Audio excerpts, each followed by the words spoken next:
at the Nobel Prize project, and you can kind of see in the background we're getting in the foam boards for our footings and our concrete slab. And this is much more critical to get pretty darn perfect in order to make sure that when you pour your concrete, everything's actually nice and level. So if the footings aren't exactly perfect or level down at the bottom, it's throwing all of our sideboards off a little bit. As you can see here, this piece is a little bit high. We need to be like 32 inches down to the bottom of our inside of our foam, to our bottom piece of foam. The good thing about being a little bit high, we can always cut this off. If we're low, we're gonna have to jack it back up. So we don't want to be low. It's okay to be a little bit high. The other issue is once we get on the inside of this slab, we're going to be doing 4 inches of insulation.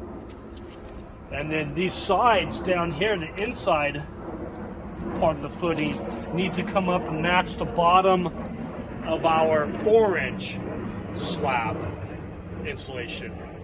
So it's really tricky and critical that we get all of this right. So we're working on these pieces here. They need to be 32. On the inside, they need to be 24 inches tall.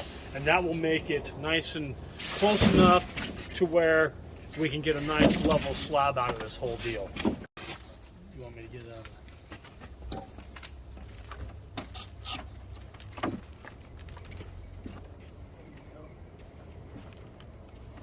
So we got a little high over here. That might be sticking up. Oh, we can push it down. There you go. That's good.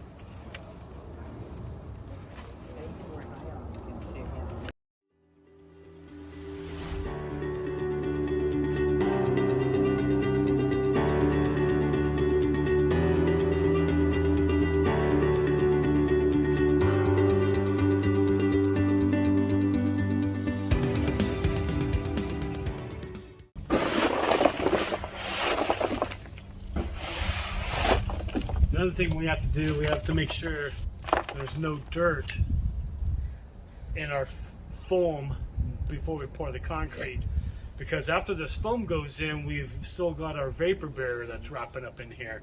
So you want that to be a smooth transition as much as possible. So if there's any dirt that falls in before we put our vapor barrier down, we're going to have to either broom it with a hand broom or maybe a shop vac to get the excess dirt out of the holes.